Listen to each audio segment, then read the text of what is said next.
Hey guys, it's the next episode is continue the Invincible Beekeepers, like part 2 or something. Dead bodies to use as slave labor on another planet still doesn't really explain a whole lot of what's going on in the movie, but the sheer weirdness of the plot shows how a filmmaker can overcome a low budget with some cool ideas and a unique atmosphere rather than just relying on a bunch of flashy effects. That is unless, of course, you're Tim Pauline of the Monthly Film Bulletin, who called Phantasm a dilapidated Z movie.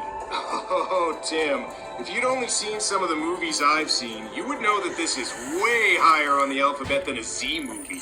Seriously, go give Things a watch and then get back to me about how this is a Z movie.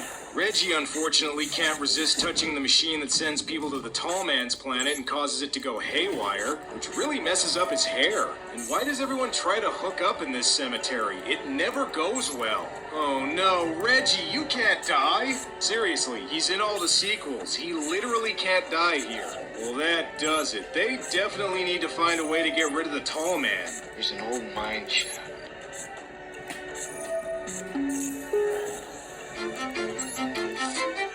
Helping our environment isn't about doing one big thing. It's about doing a lot of little things that add up.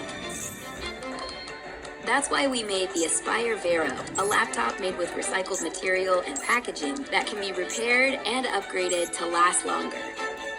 Meet your next big, little thing.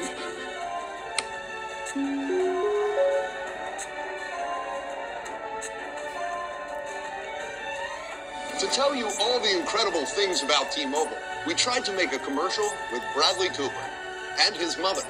Hi, how can I help you? Yeah, I don't like the way you look. Does T-Mobile really have a 5G? America's largest 5G network. Try to... Oh my God, you look like a flamingo in this. Okay. America's largest 5G network. How can I help you? Hi, how are you? Can I help you? You're making me crazy. And what does price? We need to find a way to get rid of the Tall Man. There's an old mine shaft. Way down by the end of Singer's Creek. 1,000 feet straight down. No, don't do that. You'll just find another horror movie down there. So the plan is to lead the Tall Man to the mine shaft and try to trick him into falling in. They could also try just shooting the Tall Man in the face, but, you know, whatever works. I also don't think leaving Mike home alone again is a good idea. Jody really needs to just take Mike with him next time. Or at least get a babysitter. Let's see. Somebody getting flown by a guy in a bear costume. Okay, nothing weird there. Where the hell is that tall bastard? Hey, there he is. Things may look bad, but at this point, Mike finally remembers what the psychic woman told him at the beginning.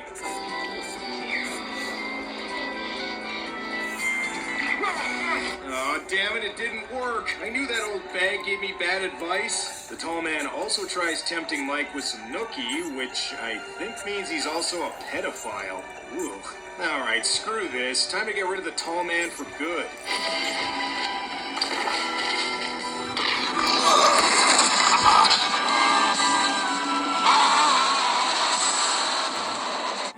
Falling to his death. The Tall Man's one weakness. Even though it seems like everything's been wrapped up, that doesn't prepare you for the movie's twist ending. Hey, you had a dream. Just a nightmare. Mike, that tall man of yours did not take Jody away. Jody died in a car wreck. That's right. Turns out the whole thing was just a nightmare of Mike's, and Jody really died along with Mike's parents. You know, this is actually a really daring ending for a horror film because it shows that what's really scary to people isn't stuff like monsters or demons, but rather the pain of losing a loved one, and how if you aren't able to cope with it properly and don't have a strong support network of people to rely on, it can sometimes negatively affect you for the rest of your life. Nah, I'm just fucking with you. That's not how it ends.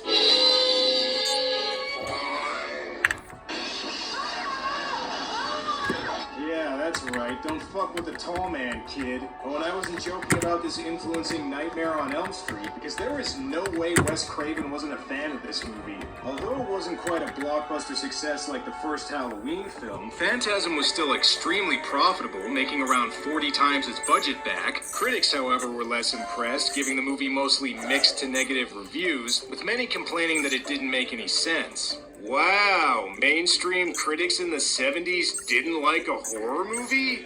I'm so shocked.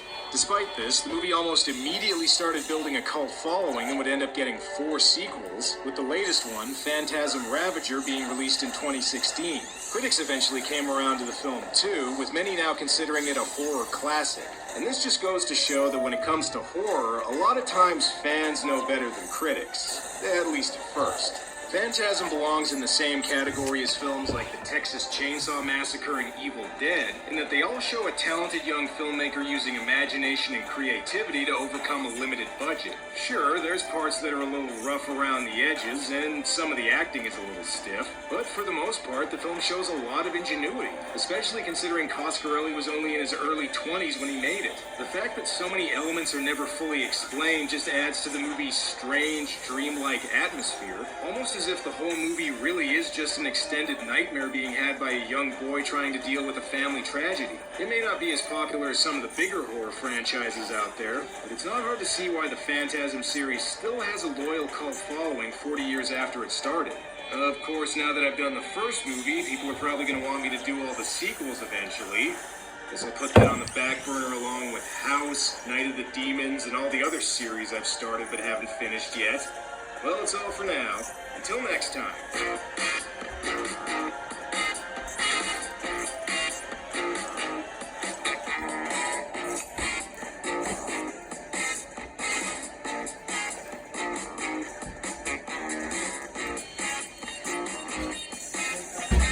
Fine.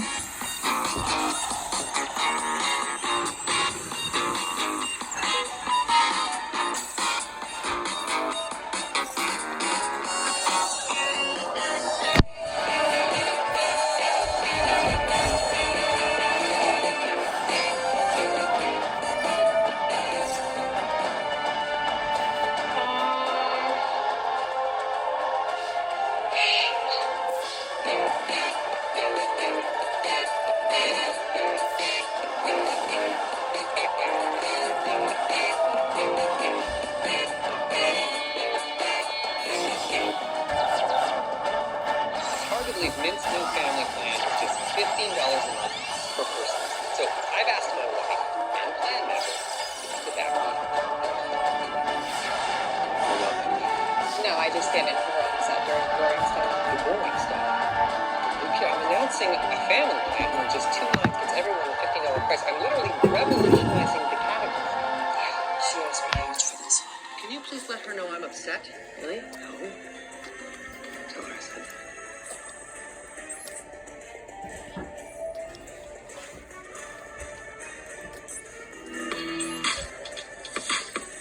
Right now at Tasca Mazda, you can pre-trade the 2023 Mazda CX-9 Sport with all-wheel drive, leather seats, heated front seats, moonroof, and power rear liftgate for just $499 per month. New inventory is arriving daily at Tasca Mazda. Visit us at TascaMazda.com to browse our entire selection of new and pre-owned Mazda vehicle specials. Owned and operated by the Tasca family for 4 generations. At Tasca Mazda, you will be satisfied.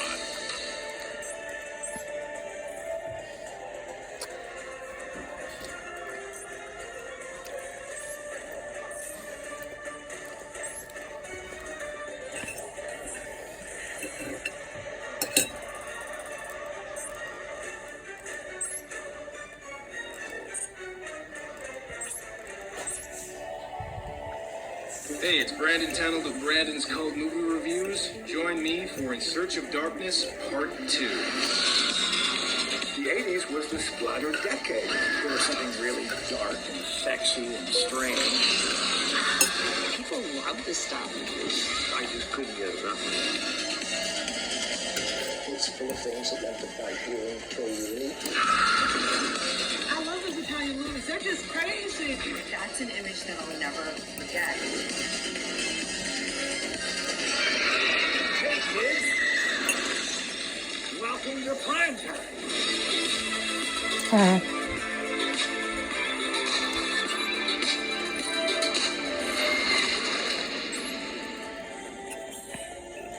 Last year I reviewed the movie Phantasm, which is considered by many to be a horror classic. So, what better way to wrap up Sequel-ween than by doing Phantasm 2? And since there's 3 more movies after this one, I might as well get started now, since I like to finish at least some of the movie series I've started on this show.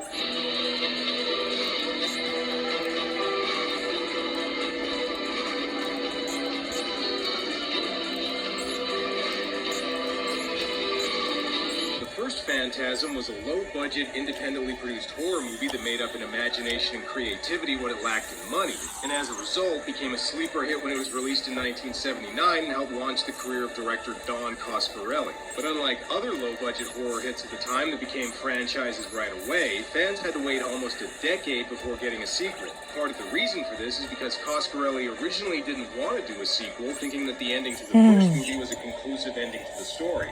Let's see, how did the first movie end again?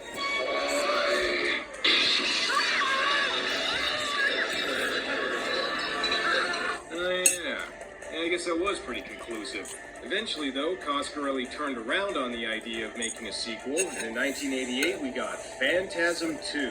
Also, instead of being a low-budget independent movie like the first, Phantasm 2 was produced by Universal Studios and had a budget of $3 million, which was 10 times what the first movie cost. Okay, so that's still not exactly blockbuster-level money, but for an 80s horror flick, a good filmmaker could do some cool shit with that. So let's see how Coscarelli does with Phantasm 2.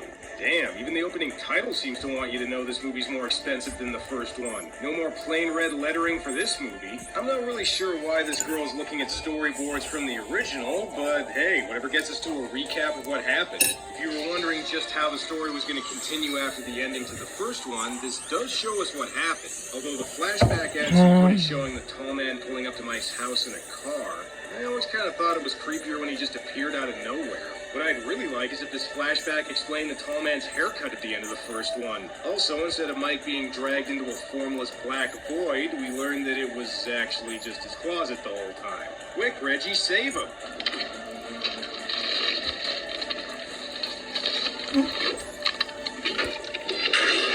Okay, instead of a fake cat scare, we get a real dwarf scare. One way you can tell this had a bigger budget than the first, they're showing off the scary dwarf makeup a lot more.